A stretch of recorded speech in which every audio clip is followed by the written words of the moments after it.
괴테와의 대화 1편 거장과의 조우 그리고 삶의 정수. 여러분 안녕하세요. 책바람입니다. 오늘 우리는 인류 문명사의 거대한 산맥, 요한 볼프강 폰 괴테의 생애 마지막 시간을 함께 여행하려 합니다.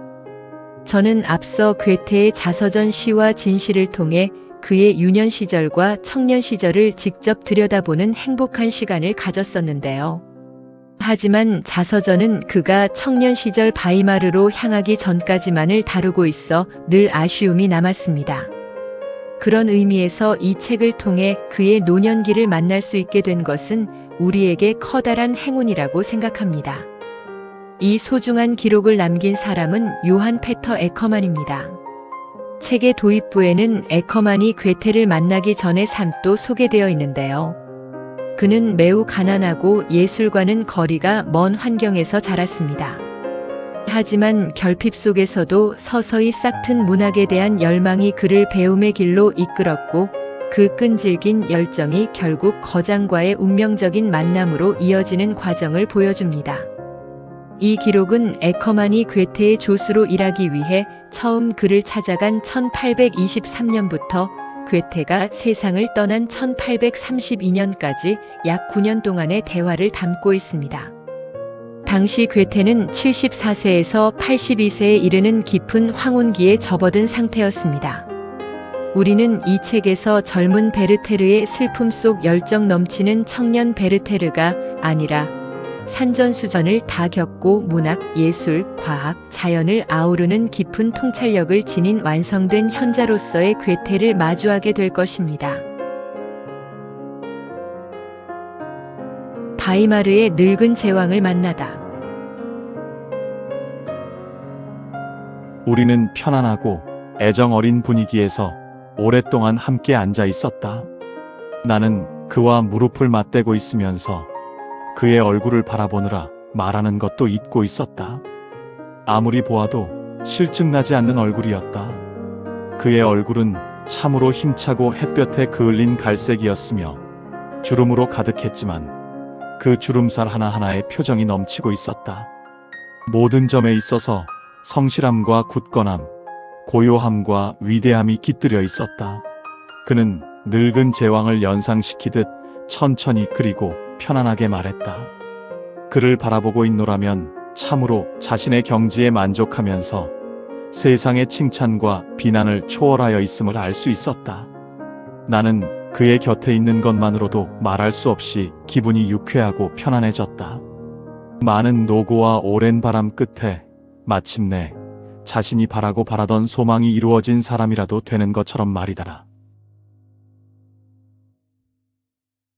1823년 6월 30살이 넘은 에커만은 자신이 쓴 시론인 시약논고의 원고를 당시 이미 살아있는 전설이었던 괴테에게 무작정 보냅니다.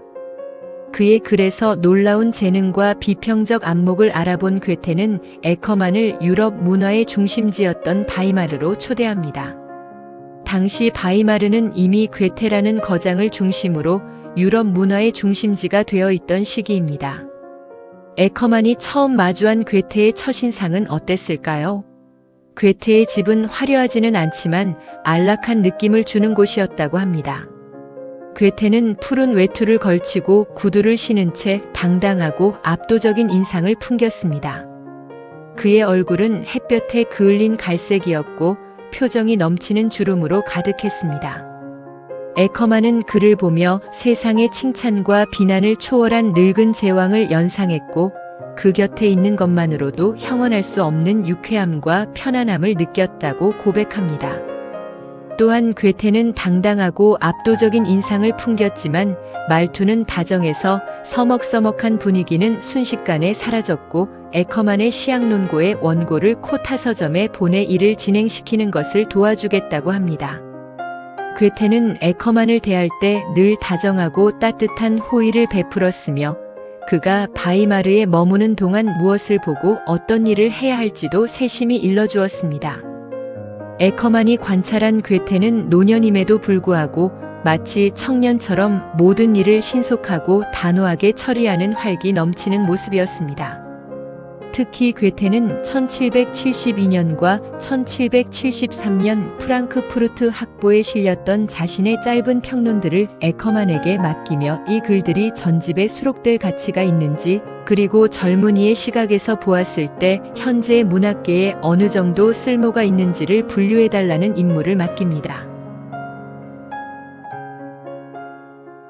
우리는 종종 나이와 외모는 노인이지만 유달리 정갈하고 눈빛이 형형하게 살아있는 사람을 만나곤 합니다.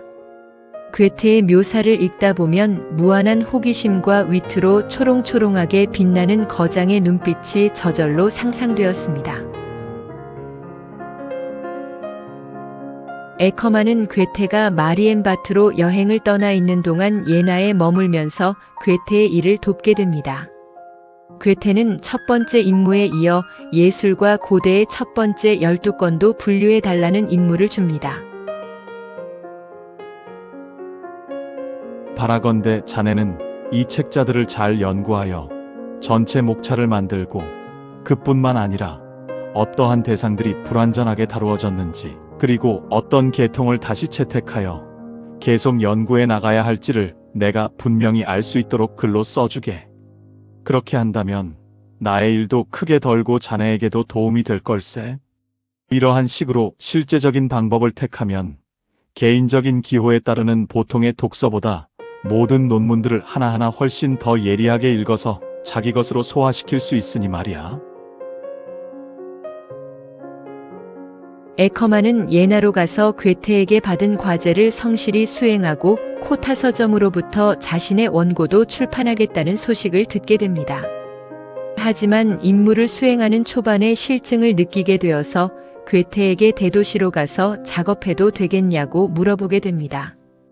그러자 괴테가 묵묵히 행동하는 모습을 기대하고 있고, 그래야만 마침내 가장 확고하고 순수한 세계관이 생겨나는 법이라고 조언합니다.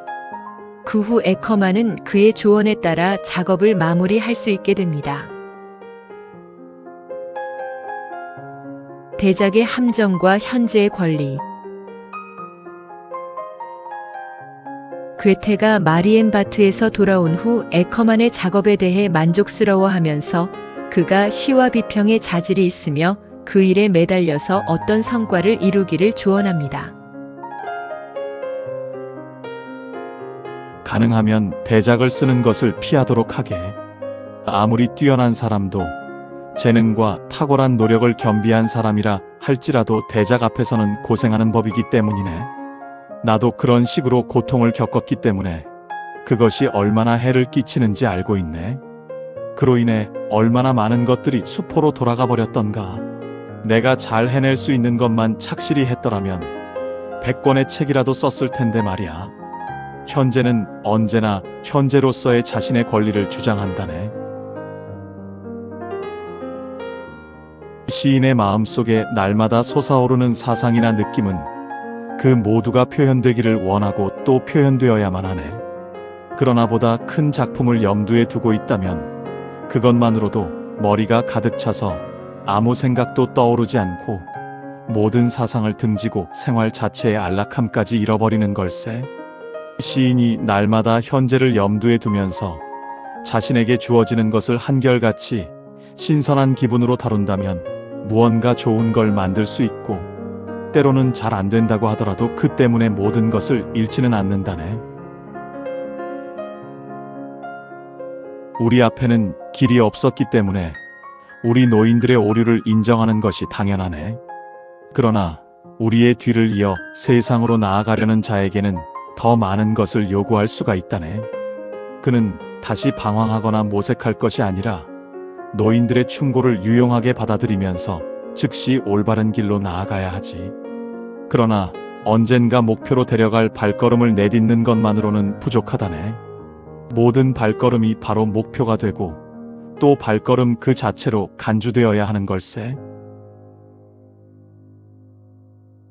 세상은 너무나 넓고 풍부하며 인생은 너무도 다양하기 때문에 시를 쓸 계기가 모자라는 일은 결코 없어.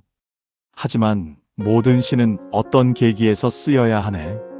말하자면 시를 쓰는 동기와 소재가 현실로부터 나와야 한다는 거지. 그때마다의 특수한 경우가 보편적이고 시적이 되는 것은 시인의 손길을 거침으로써 비로소 가능해지는 것이네. 이런 의미에서 나의 모든 시는 그 어떤 일을 계기로 쓰였으며 그 모두가 현실에서 자극을 받고 현실에 그 뿌리와 기반을 두고 있어. 그러므로 나는 허공에서 지어낸 시들을 존중하지 않는다네. 현실에서는 시적인 흥미를 찾을 수 없다는 건 말이 되지 않아. 왜냐하면 일상적인 대상으로부터 흥미있는 면을 발견해낼 정도로 정신의 활동력을 충분히 발휘하는 바로 그 점에서 시인의 가치가 드러나니까 말이지. 현실은 모티프와 표현해야 할 대상과 고유한 알맹이를 제공할 뿐이며 그로부터 아름답고 생기 있는 전체를 만들어내는 것은 시인의 몫이라네. 에커만을 곁에 둔 괴테는 젊은 시인들에게 아주 뼈저리고도 실용적인 깨달음을 전합니다. 그것은 바로 대작을 쓰는 것을 피하라는 당부였습니다. 사실 처음에는 이 조언이 조금 의외로 다가왔습니다. 보통은 거대한 작품을 한 번쯤 경험해 보아야 사고의 지평이 넓어지고 전체를 보는 안목이 생겨야 작은 작품도 더 쉽게 써내려갈 수 있다고 믿기 때문입니다. 하지만 괴테의 생각은 달랐습니다. 괴테는 거대한 스케일의 작품을 기획하는 순간 전체 구조를 완벽하게 통제해야 한다는 엄청난 심리적 압박감이 시작된다고 말합니다. 특히 젊은 작가라면 경험과 사유가 아직 무르익지 않았기에 대작에 대한 강박은 오히려 창작의 즐거움을 앗아가고 앞으로 나아갈 동력을 잃게 만들기 쉽습니다. 더 큰 문제는 대작이라는 틀에 갇혀 끙끙대는 동안 일상에서 번뜩이는 수많은 영감과 아이디어들이 실행되지 못한 채 사라져버릴 수 있다는 점입니다. 괴테는 현재는 언제나 현재로서의 자신의 권리를 주장한다고 강조했습니다. 매일의 일상을 소중히 여기며 그 속에서 발견한 특수한 것에 생명력을 불어넣는 것이야말로 시인의 진정한 소명이라는 것입니다. 설령 그 결과물이 완벽하지 않더라도 매 순간의 신선한 기분을 담아낸 글쓰기는 결코 헛된 손실로 돌아오지 않습니다.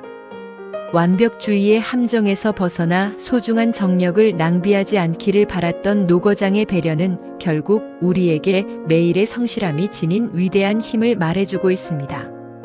흔히 우리는 원대한 꿈을 꾸면 거창한 계획부터 세우곤 합니다. 하지만 괴테는 모든 발걸음이 바로 목표가 되어야 한다고 가르칩니다. 어쩌면 하루하루 쌓아가는 우리의 작은 노력이 쓸데없는 걱정과 에너지 낭비를 줄이고 꿈에 가장 빠르게 다가가는 유일한 길일지도 모른다는 깨달음을 이 조언은 전해주고 있습니다. 또한 저는 괴테가 에커만에게 최근에 지은 시 마리엔바트의 비가를 읽어주며 감상을 묻는 장면을 참 인상 깊게 읽었습니다. 이 시는 괴테가 74살의 나이에 마리엔바트에 머물며 만난 19소녀 울리케 폰 레베초와의 뜨거운 사랑을 담고 있습니다. 괴테는 그녀에게 열정적인 사랑을 느껴 청혼까지 했지만 결국 거절당하고 말았습니다. 참담한 절망과 시련의 아픔을 안고 도망치듯 마리엔바트를 떠나 바이마르로 향하는 마차 안에서 노거장은 흐르는 눈물을 주체하지 못한 채 찢어지는 심정을 종이에 쏟아냈습니다. 흔들리는 마차 안에서 시작되어 바이마르에 도착할 무렵 완성된 이 처절한 시련의 기록은 괴테의 표현을 빌리자면 거푸집에서 한꺼번에 쏟아낸 듯 생생한 감정이 담겨 있었습니다. 괴테는 이 시를 자신의 분신처럼 소중히 여겨 최고급 가죽 장정에 묶어 자물쇠를 채워두고는 아주 가까운 지인들에게만 비밀스럽게 읽어주곤 했습니다. 이 시는 다음과 같은 문장으로 시작됩니다. 인간이 자신의 고통 속에서 말을 잃고 침묵할 때 신은 나에게 내가 겪는 고통을 말할 수 있게 해주셨다. 시구 하나하나에서 괴테의 절절한 고통이 그대로 전해지지만 한편으로는 그 극심한 슬픔조차 예술의 경지로 승화시키는 거장의 모습에서 깊은 경외감마저 느껴집니다. 에커만 역시 이 시를 읽고 너무나 큰 감격을 받아 몇 번이고 다시 읽으며 그 여운에 젖어들었다고 기록하고 있습니다. 다마스쿠스의 칼과 실러를 향한 안타까움. 1823년 11월 괴테는 에커만에게 자신의 시 파리아를 읽어달라고 부탁합니다. 에커만은 처음에는 이 시가 경이로워서 한 번에 이해하기가 힘들었으며 지배적인 음조는 그 어떤 이국의 세계로부터 흘러들어오는 것처럼 느껴졌고 서술 방식도 대상의 본질을 매우 알기 어렵게 만들어 놓았다고 느꼈습니다. 이후 파리아의 찬양이라는 이 시에 대한 주제와 서술 방식에 대한 간단한 설명을 들은 후에야 한결 생생하게 이해가 되었습니다. 물론 방식은 아주 간단해. 그러니까 그것을 제대로 파악하려면 깊숙이 들어가야만 하네. 내가 생각하기에 그것은 강철선으로 달궈서 만든 다마스쿠스의 칼과도 같은 것이야. 나는 또 그 대상을 40년 이상이나 머릿속에 담고 다녔네. 그래서 그 대상으로부터 다른 모든 불순물들이 떨어져 나가버릴 시간은 충분했던 걸세. 파리아는 인도의 카스트 제도 중에서도 가장 최하층인 불가촉 천민을 소재로 한 작품입니다. 괴테는 젊은 시절 이 인도 전설을 처음 접하고 깊은 감명을 받았지만 그것을 곧바로 시로 쓰지 않고 무려 40년이 지난 노년에 이르러서야 완성했습니다. 다마스쿠스 검은 강철을 수백 번 접고 두드려 만드는 전설적인 명검입니다. 이 과정에서 쇠붙이는 엄청난 밀도를 가지게 되고 겉보기에는 얇고 단순해 보이지만 그 무엇보다 단단하고 예리한 칼이 됩니다. 괴테는 자신의 시 파리아가 바로 이 다마스쿠스의 칼과 같다고 말합니다.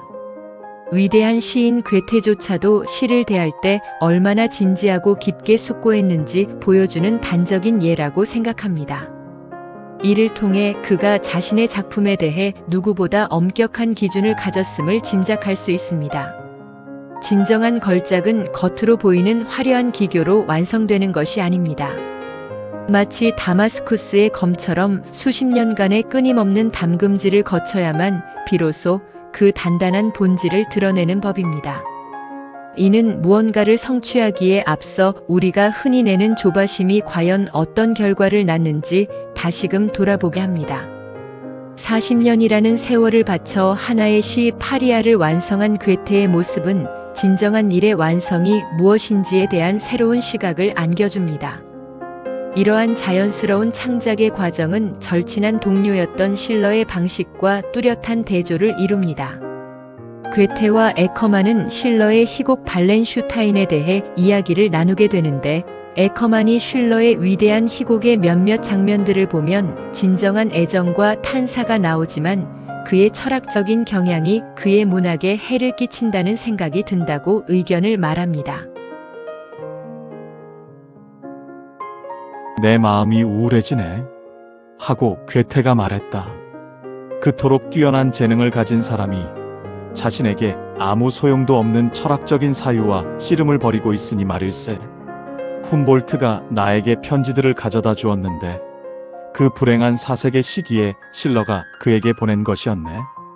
그것을 읽으면 그가 당시의 성찰문학을 소방문학으로부터 완전히 해방시키려는 의도를 관철시키려고 얼마나 노심초사했는지 알 수가 있네.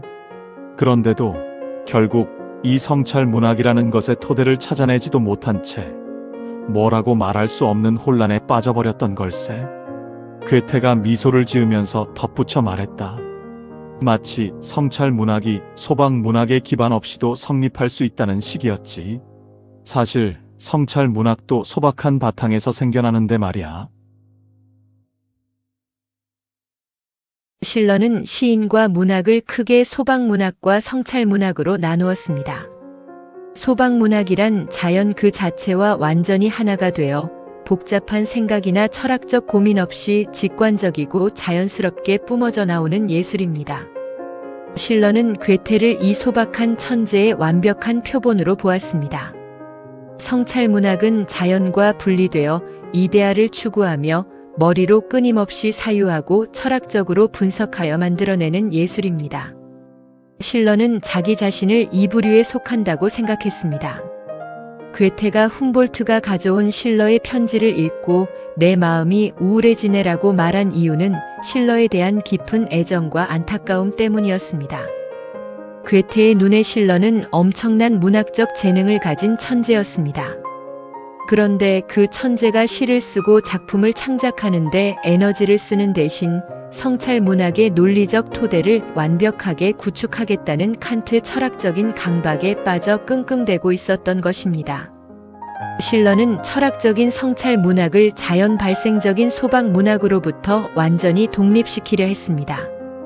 괴테가 보기에 이는 애초에 불가능한 일이었고 결국 실러 스스로를 뭐라고 말할 수 없는 혼란과 고통 속으로 몰아넣고 말았으며 정작 예술가로서 누려야 할 창작의 기쁨과 생명력을 잃고 불행해하였던 것입니다. 괴테에게 창작이란 머리로 하는 복잡한 철학이 아니라 현실과 자연의 발을 딛고 조용히 가슴속에 품어 생명력을 키워내는 과정이었습니다. 어떤 무의식 내지는 본능으로서 사물을 서술하는 방식은 실러에게 맞지 않았던 거야. 오히려 실러는 자기가 한 일 모두를 반성하지 않고는 못 배기는 성격이었어. 자신의 시 창작 계획에 관해서도 이것저것 말해야만 했다네. 그래서 그가 쓴 후기의 희곡 작품들은 한 장면 한 장면 모두 나와 세세하게 의논했던 거네. 그 반면에 가슴속에 품고 있는 시 창작 계획에 대해서 다른 사람과 이야기한다는 건 나의 본성에 맞지 않았지. 실러와도 의논하기는 싫었네. 나는 모든 것을 언제나 조용히 가슴속에 간직한 채 완성되기까지는 아무에게도 알리지 않았어. 헤르만과 도로테아를 완성시켜 보여주자 실러는 깜짝 놀랐네. 왜냐하면 내가 그 계획과 관련하여 사전에 한마디도 하지 않았기 때문이었지. 실러에게 창작이란 고도의 이성적이고 의식적인 작업이었습니다.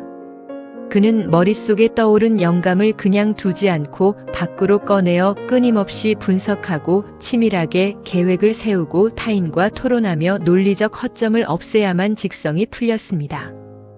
괴테는 실러가 후기 희곡들을 한 장면 한 장면 모두 세세하게 의논했다고 표현하고 있습니다. 이는 그가 마치 건축가가 치밀한 설계도를 그려 건물을 올리듯 이성적으로 작품을 직조해 나갔음을 의미합니다. 반면 괴테에게 창작은 씨앗이 땅속에서 자라나는 것과 같은 자연스럽고 무의식적인 생명 현상이었습니다. 그는 어떤 영감이나 계획이 떠오르면 그것이 자기 내면에서 완벽한 형태로 스스로 무르익을 때까지 누구에게도 보여주지 않고 조용히 품고만 있었습니다. 괴테는 내면에서 끓어오르는 창작의 에너지를 미리 말로 떠벌려 버리면 그 힘이 새어나가거나 불순물이 섞인다고 여겼습니다. 그래서 헤르만과 도로테아가 온전한 형태로 세상에 툭 튀어나올 때까지 가장 친밀한 예술적 동지였던 실러에게조차 철저히 입을 다물었던 것입니다. 이렇듯 두 거장이 작품을 대하는 태도는 확연히 달랐습니다. 괴테는 창작의 희열 대신 완벽한 철학적 이상을 좇으며 고통스러워하는 실러를 곁에서 보며 깊은 안타까움을 느끼기도 했습니다. 그러나 기나긴 세월 자신의 내면과 깊이 소통하며 영감을 잉태하듯 작품을 피워낸 괴테와 논리적 결함이 없는 완벽한 작품을 빚어내기 위해 뼈를 깎는 고통 속에서 사투를 벌인 실러. 이렇듯 완전히 다른 궤적을 그린 두 거장의 치열함이 있었기에 당시의 독일 문학이 그토록 찬란하고 풍요로운 결실을 맺을 수 있지 않았나 생각합니다. 75세 현자의 고백, 시시포스의 바위. 괴테가 말했다. 나는 이 만년의 시기를 단순한 연대기 이상으로 다루고 싶네. 말하자면 나의 생활보다는 나의 외적인 활동을 전면에 나오게 하겠네. 무릇한 개인에게 가장 중요한 시기란 성장기라 할 수 있는데 나의 경우에는 그것에 대해서 시와 진실의 몇 권에 이미 상세하게 언급했었지. 그리고 그 뒤부터 본격적으로 세상과의 갈등이 시작되는데, 이러한 갈등은 거기에서 무언가 결과가 생겨날 때에만 흥미로운 것이네. 그리고 말이야, 한 독일인 학자의 생애란 게 도대체 무슨 의미가 있겠는가? 나의 경우에는 어떤 좋은 점이 있다고 하더라도 그것을 전달하기란 불가능하며, 또한 전달 가능한 것은 노력할 만한 값어치가 없는 것이네. 그리고 이런 이야기를 조금이나마 유쾌하게 들어줄 만한 사람이 어디 있단 말인가? 사람들은 나를 특별한 행운아라고 칭찬한다네. 나 또한 불평을 하거나 나의 인생 행로에 대해 질책하고 싶지는 않아. 그러나 실제로 보면 그것은 노고와 일 말고는 아무것도 아니었네. 그러니 75년 평생 동안 단 한 달만이라도 진정으로 즐겁게 보냈노라고 말할 수는 없는 형편이네.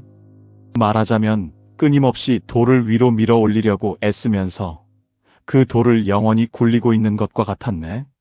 나의 연대기는 나의 이 말이 무슨 뜻인지 분명히 보여주겠지. 안팎으로 나에게는 너무나 많은 일들이 주어졌던 걸세. 나의 참다운 행복은 마음속에 시를 떠올리고 창작하는 데에 있었네. 하지만 이것도 나의 공직 생활 때문에 얼마나 제한되고 방해를 받았던가. 공적인 활동에서 물러나 고독하게 살 수 있었더라면 나는 더욱 행복했을 것이고, 시인으로서도 훨씬 더 많은 일을 할 수 있었을 테지. 그러나 내가 괴치폰 베를리힌겐과 젊은 베르터의 고뇌를 쓴 직후에 어떤 현자가 나에게 한 말은 사실로 드러났네.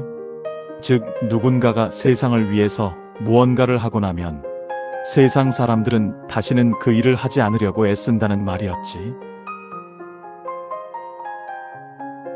자자한 명성, 높은 지위란 인생에 있어서 좋은 일이야.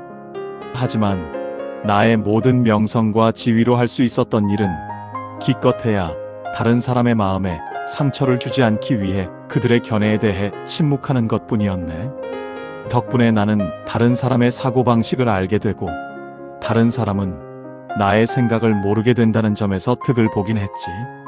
하긴 그마저 없었다면 사실 지독히도 재미없는 삶이었겠지. 1824년 괴테는 에커만과 자서전 집필에 관한 깊은 대화를 나눕니다. 당시 자서전 마무리 작업을 하던 괴테는 생애 주기에 따라 서술 방식이 달라야 한다고 생각했습니다.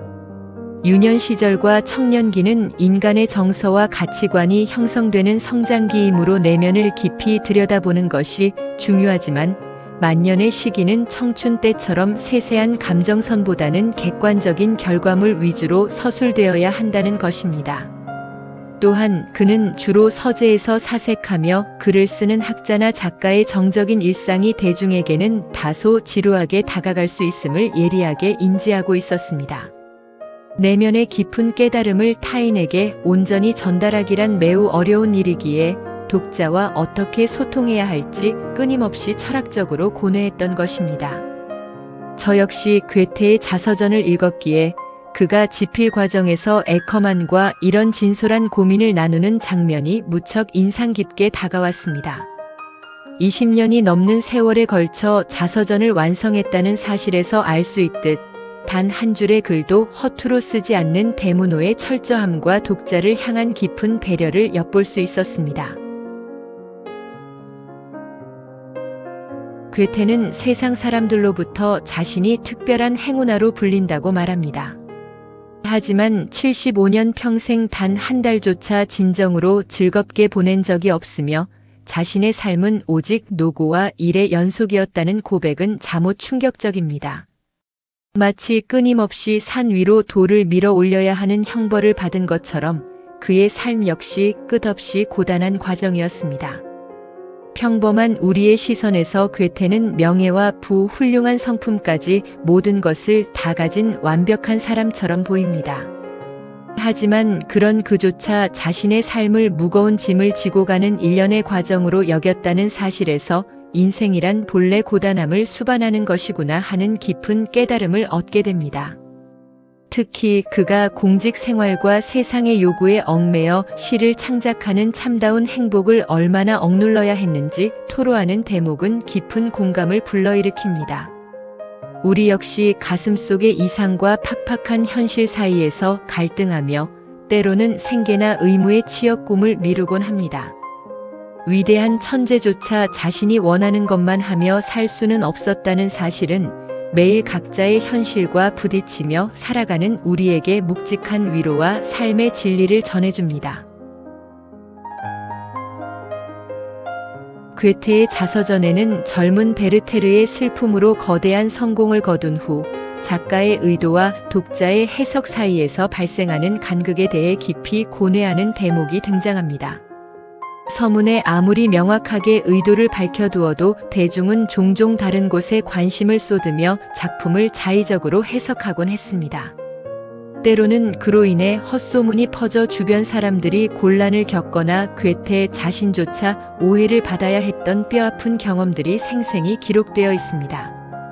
특히 괴테가 작가는 작품을 세상에 내놓는 순간부터 독자들에게 채무자가 된다라고 표현한 지점은 매우 흥미롭습니다. 숱한 오해 속에서도 타인에게 상처를 주지 않기 위해 묵묵히 침묵을 택하고 그 와중에도 다른 사람들의 다양한 생각을 알게 된 것만으로도 의미가 있다며 긍정하는 데모노의 태도는 깊은 울림을 줍니다. 화려한 명성과 높은 지위를 얻었음에도 정작 그가 할 수 있는 일은 침묵뿐이었다는 고백은 위대한 작가가 짊어져야 했던 명성의 무게와 고독이 얼마나 무거웠는지를 고스란히 짐작하게 합니다. 괴테는 에커만에게 그의 적대자들에 대해 언급하면서 그러한 부류는 결코 사라지지 않을 것이라고 말합니다. 괴테는 적대자들을 이렇게 분류했습니다. 첫 번째로는 무지함에서 비롯된 적을 들 수가 있어. 그들은 나를 이해하지 못하고 무지 때문에 나를 비난하는 자들이네. 상당한 수에 이르는 이러한 무리들 때문에 나의 인생은 지겨워 죽을 지경이었지. 하지만 이 자들은 자신의 행위가 무엇을 뜻하는지 모르기 때문에 용서받아도 무방할 테지. 그 수가 두 번째로 많은 부류는 나를 질투하는 자들이네. 그들은 내가 자신의 재능에 의해서 획득한 행복과 명예로운 지위를 인정하려 들지 않으면서 나의 명성의 트집을 잡고 가능하다면 파멸시키려고 애를 쓴다네. 만일 내가 불행해지거나 비참해지기라도 한다면 질투를 멈추겠지. 그 다음에는 자신이 성공하지 못해서 나를 적으로 삼는 자들이 있는데 이 수도 상당하다네. 그 중에는 재능 있는 인간도 있어. 하지만 그들은 나 때문에 홀대받게 되었다면서 나를 미워하는 것이라네. 넷째로는 합당한 이유가 있어서 나를 적으로 보는 자들이 있네. 나도 인간인 이상 인간으로서의 결점이나 약점도 갖고 있으므로 내 글이 그러한 것으로부터 자유로울 수는 없는 일이지. 그러나 나는 자기 도야에 진지했고 끊임없이 자신을 개선시키고자 일해왔기 때문에 착실하게 진보를 해왔네. 그런데도 그들은 내가 오래전에 청산한 결점을 들추어내면서 곧잘 나를 비난하곤 한다네. 하지만 이러한 적은 가장 무해하겠지.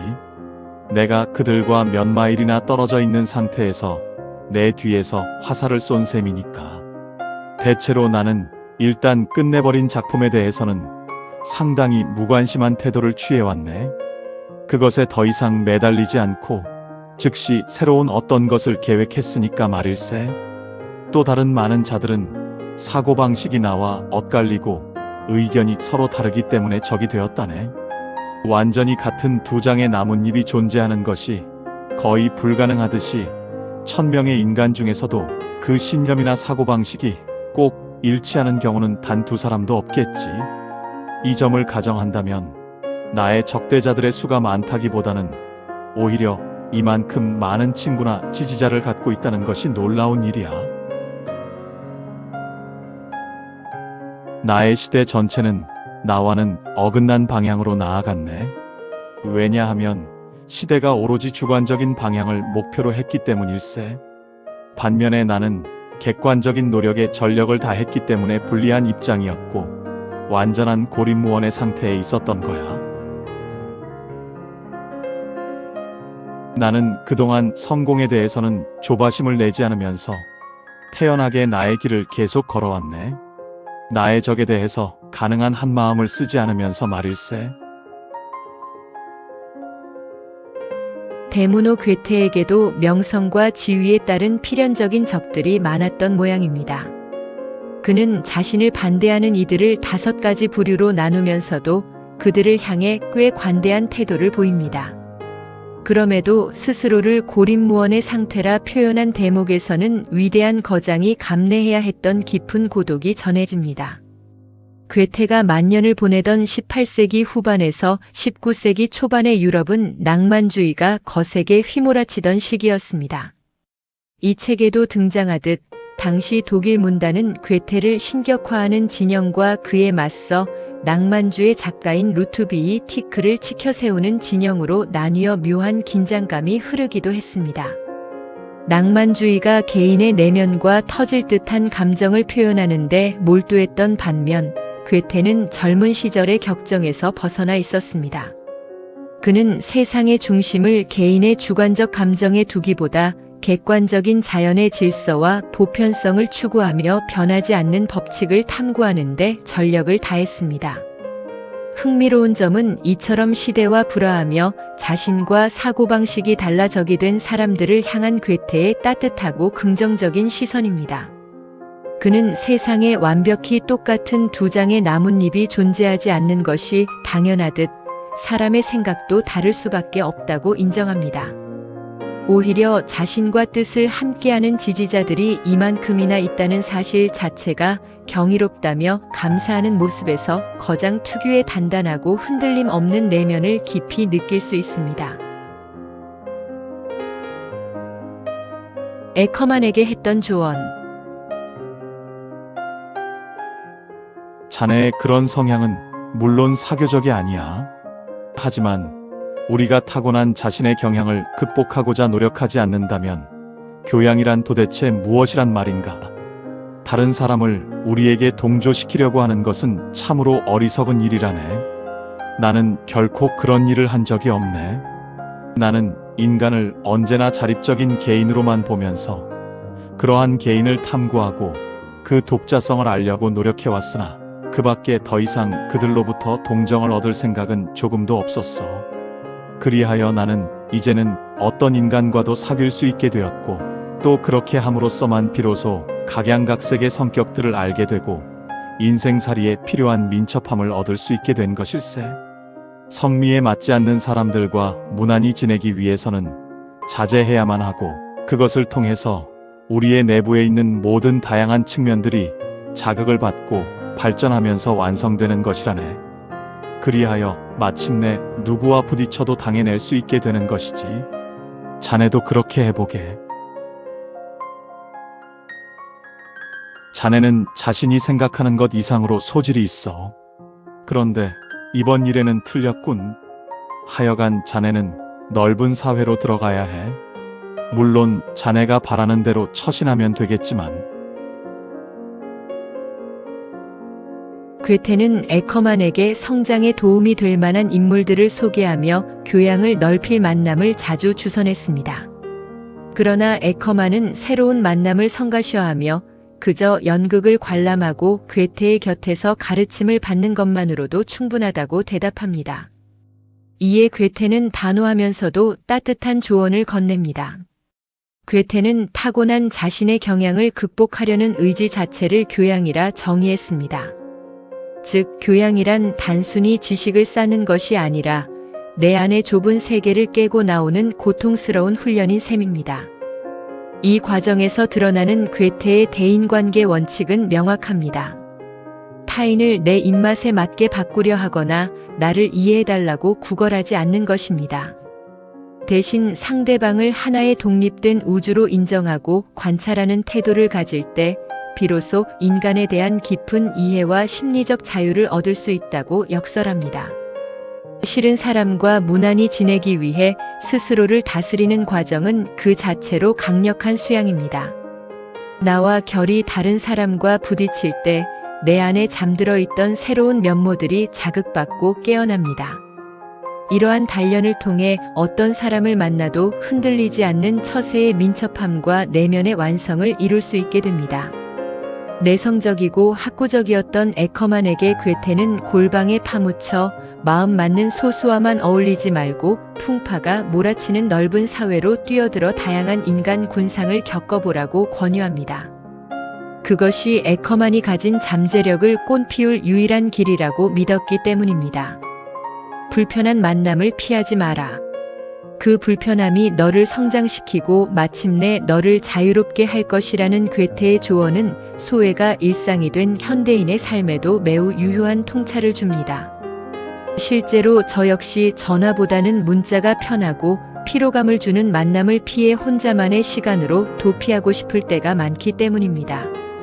사실 타인과의 만남 그 자체를 피곤하게 느낀다는 것은 역설적으로 그 관계를 유연하게 헤쳐나갈 대인관계의 민첩함이 아직 부족하다는 신호이기도 할 것입니다.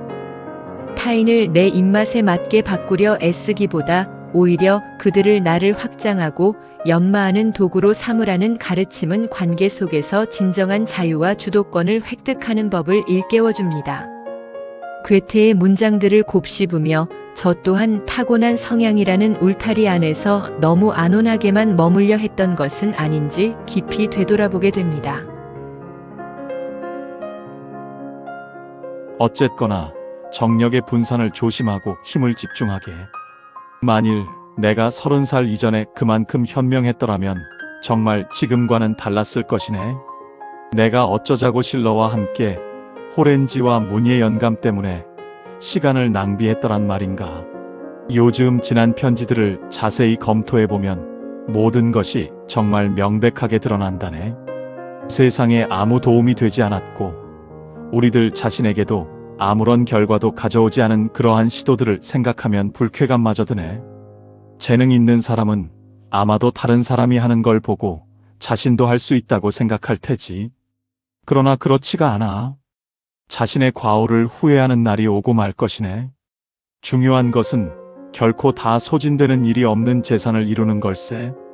이것을 자네는 이제 시작하고 있는 영어와 영국 문학의 연구에서 얻을 수 있을 것이네. 그 분야에 집중하고 언제든 영국 젊은이들과 만나는 적절한 기회를 잘 이용하게. 자네는 고대어들을 어린 시절에 대부분 잊어버렸으니 영국인처럼 유능한 민족의 문학에서 나름대로의 발판을 찾게나. 더군다나 우리나라의 문학도 상당 부분 그들의 나라에서 유래한 것이니 말일세. 우리나라의 소설과 비극들은 골드스미스와 필딩 그리고 셰익스피어가 아니었다면 어디에서 왔겠는가. 그리고 오늘날에 있어서도 바이런 경과 무어 그리고 월터 스콧에 필적할 만한 문학상의 새 영웅들을 독일에서 찾을 수 있단 말인가. 다시 한번 다짐하네만 영국의 것에서 자신의 기반을 다지며 자신의 힘을 유용한 것에 집중하게. 그리고 자네에게 아무런 결실을 가져다 주지 않거나 자네에게 맞지 않는 모든 일은 그냥 지나가게 내버려 두게나. 괴테는 에커만에게 에너지를 분산시키지 말고 한 곳에 집중할 것을 강력히 권고합니다. 그는 과거 실러와 함께 잡지를 발간하며 보냈던 시간들을 낭비라고 표현할 만큼 뼈아프게 후회합니다.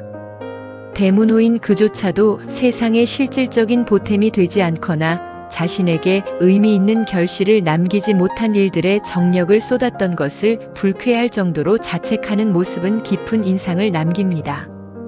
남들이 하니까 나도 할 수 있겠지라는 막연한 생각으로 이것저것 손을 대는 것은 재능 있는 이들이 빠지기 쉬운 치명적인 함정입니다.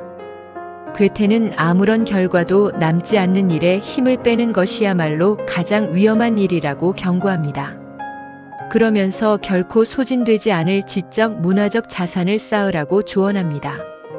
이는 일시적인 지식이 아니라 평생의 발판이 될 단단한 내면의 토대를 의미합니다. 당시 독일 문학이 영국의 골드스미스, 필딩, 셰익스피어 등으로부터 지대한 영향을 받았음을 상기시키면 괴테는 에커만에게 그 뿌리가 되는 영국 문학을 깊이 파고들어 자신만의 확실한 기반을 구축하라고 말합니다. 또한 지식을 단순히 머릿속에 가두지 말고 살아있는 관계와 언어를 통해 직접 체득하라는 실용적인 태도를 강조합니다. 세상의 모든 좋은 일을 다 해낼 수는 없습니다. 괴테는 자네에게 맞지 않는 일은 그냥 지나가게 내버려 두라고 조언합니다. 나에게 결실을 가져다 주지 않는 일에 단호히 아니오라고 말할 수 있는 용기가 있어야만 진정으로 유용한 일에 에너지를 쏟아부을 수 있기 때문입니다. 앞선 조언이 사회적 관계를 통한 자아의 확장을 다루었다면 이 조언은 내면의 자원을 어디에 투자할 것인가에 대한 경영적 마인드를 보여줍니다.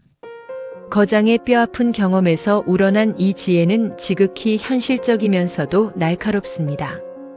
오늘날 우리가 강조하는 선택과 집중의 정수를 이미 수백 년 전 괴테의 통찰에서 발견하게 된다는 점이 참으로 경이롭습니다. 태양처럼 지지 않는 정신. 75세나 되면 이따금 죽음에 대해 생각해보지 않을 수 없네. 하지만 죽음을 생각하면 더없이 편안해진다네. 왜냐하면 우리들의 정신은 결코 파괴되지 않는 존재이며 영원에서 영원으로 끊임없이 이어지는 활동이라고 굳게 확신하기 때문이야. 그것은 지상에 있는 우리들의 눈에는 가라앉는 것처럼 보이지만 사실은 결코 가라앉지 않고 언제나 계속 빛나고 있는 태양과 같은 것이네. 괴테는 죽음을 생각할 때 오히려 마음이 편안해진다고 말합니다. 죽음은 인간과 뗄 수 없는 숙명이기에 동서고금의 수많은 이들이 다루어온 주제이지만 괴테의 관점은 유독 특별합니다. 그는 자연의 섭리에 순응하는 삶을 지향했으며 죽음 또한 존재의 소멸이 아닌 우주의 거대한 순환 속으로 회귀하는 과정이라 믿었습니다.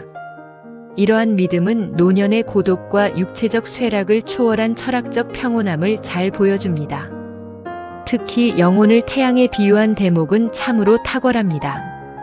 지상의 눈으로 볼 때는 지평선 아래로 가라앉아 사라지는 것처럼 보이지만 태양 그 자체는 단 한순간도 빛을 잃지 않고 영원히 타오르고 있다는 비유는 죽음을 맞이하는 주체에게 새로운 가능성을 열어줍니다. 일반적인 시각을 뛰어넘는 그의 통찰에 깊은 감명을 받게 됩니다. 자서전을 비롯해 괴테의 글과 문장들을 접할 때마다 그 독창성과 사유의 깊이는 정말 타의 추종을 불허한다는 생각이 듭니다. 물론 그동안 나는 좋은 작품들을 여러 편 쓸 수도 있었겠지. 하지만 다시 생각해보더라도 후회하지는 않네. 나는 나의 모든 활동과 행위를 언제나 상징적으로만 보아왔네. 그러므로 근본적으로 볼 때 내가 단지를 만들든지 접시를 만들든지 정말 아무런 상관이 없는 것이네. 나라는 인간은 무엇을 하든 그 본질은 변하지 않네. 시를 쓰든 급장을 청소하든 나는 그 행위를 통해 우주의 법칙을 실천하고 있었던 것이니 작가로서 시간을 잃었다고 슬퍼할 필요가 전혀 없네. 좋은 작품을 더 쓸 수도 있었겠지만 후회하지 않는다는 괴테의 말은 문학적 결과물이 없던 시기라 할지라도 그가 행한 정치, 과학 연구, 행정 등 모든 활동이 시를 쓰는 것만큼이나 영적으로 충만한 시간이었음을 보여줍니다. 특히 모든 활동과 행위를 상징적으로 보아왔다는 대목은 깊은 감동을 줍니다. 이는 행위의 외형보다 그 본질에 의미를 두었다는 뜻으로 무엇을 하느냐보다 그 행위를 통해 어떤 정신을 구현하느냐를 더 중요하게 여겼음을 의미합니다. 훌륭한 시를 쓰는 것과 일상적인 노동은 겉보기엔 엄연히 다른 활동이며 때로는 위대함과 하찮음으로 대비되어 볼 수도 있습니다. 그러나 괴테는 그 과정이 영혼을 연마하고 우주의 법칙을 깨닫는 여정이라는 점에서는 동일한 가치를 지닌다고 보았습니다. 그는 어떤 일을 하든 온 영혼을 쏟아부어 진심을 다했기에 후회로부터 자유로울 수 있었던 것입니다. 저 역시 지난 날을 돌이켜보면 후회되는 일이 없지 않습니다. 미숙했던 시절의 선택들이 아쉬움으로 남기도 하지만 늘 후회 없이 진심을 다해 충실히 사는 삶이 얼마나 의미 있는지 다시금 되새겨봅니다. 현재의 매 순간에 최선을 다한다면 설령 미숙한 점이 있더라도 그 모든 행위는 결국 저의 정신적 성숙을 향한 소중한 밑거름이 될 것이라 확신합니다. 괴테가 말했다. 이 모든 편지들은 1780년 이래로 우리나라의 저명한 인사들이 내게 보내온 편지들일세. 그 속에는 사상의 진정한 보물들이 섞여 있네. 그것들을 대중에게 선보이는 건 미래의 자네 손에 달려 있어. 지금은 책장 하나를 만들어 거기에다 나의 다른 문학 작품의 유고들과 함께 이 편지들을 보관하도록 하겠네. 자네는 여행을 떠나기 전에 이 모든 것들을 가지런히 정리해 놓도록 하게. 그래야만 내가 마음을 놓고 걱정을 덜게 될 테니 말이야. 오늘 우리는 에커만의 괴테와의 대화 일부 거장과의 조우를 살펴보았습니다. 노년의 거장 괴테는 황혼의 나이임에도 불구하고 여전히 해야 할 일이 산적해 보입니다. 이 책을 보면 그는 끊임없이 무언가를 구상하고 폭넓은 교류를 통해 새로운 시야를 확보하며 젊은 작가들을 만날 때면 그들이 금쪽 같은 시간을 낭비하지 않도록 진심 어린 조언을 아끼지 않습니다. 또한 대화에 참여한 모든 이들은 괴테가 친절하고 부드러운 말투로 따뜻한 위로와 격려를 건네는 모습에 깊은 감명을 받게 됩니다. 그의 열정은 창작과 사랑에서도 멈추지 않았습니다. 마리엔 바트의 비가에서 보여주었듯 그는 노년에도 정열적인 사랑을 나누고 이를 위대한 작품으로 승화시키는 생명력을 토해냈습니다. 나아가 괴테는 사후를 대비하여 리머 교수와 함께 자신의 전집을 발행할 인물로 에커만을 지목하고 적극적인 후원을 약속합니다. 덕분에 괴테의 마지막 9년여를 곁에서 지킨 에커만 역시 무척 분주한 삶을 보냈지만 거장으로부터 직접 큰 가르침을 받는 인생의 커다란 행운을 누릴 수 있었던 것 같습니다. 저 또한 괴테의 자서전이 그의 성장을 중점에 두었기에 청년 시절 바이마르행 이후의 행적에 대해 궁금했었는데 그 호기심을 충족시키고 말년의 괴테의 지혜를 고스란히 전달받을 수 있는 것 같아 너무나 행복한 시간이었습니다.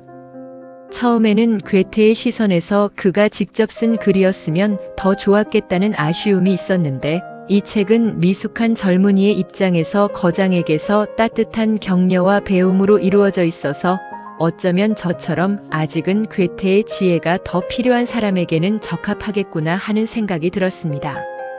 저뿐 아니라 괴테와의 대화라는 책에 대해 관심이 있으신 분들은 비슷한 생각이 아닐까 합니다. 마치 할아버지가 자신의 인생의 지혜를 조급하지는 않지만 날카로운 시선으로 잘 알아들을 수 있게 얘기해주는 것 같아 책을 읽는 동안 너무나 편안하였고 괴테의 말은 늘 느끼는 것이지만 뻔하지 않는 표현과 반전이 많아 역시 괴테다 하는 생각이 들었습니다. 특히 이번 편을 읽으며 가장 가슴 깊이 남은 문장은 평생 활력 넘치는 삶을 살았던 괴테가 내 인생은 노고와 일뿐이었고 진정 편안했던 적은 한 달도 없었다고 털어놓은 대목이었습니다. 그 위대한 거장마저 삶의 무게를 온전히 버텨내야 했다는 사실이 역설적으로 큰 위로와 자극이 되었습니다. 삶이 누구에게나 그리 만만치 않은 여정이라면 저 또한 오늘 하루를 더욱 밀도 있고 후회 없이 살아내야겠다고 다짐해 봅니다. 긴 시간 함께 해주셔서 감사합니다. 지금까지 책바람이었습니다.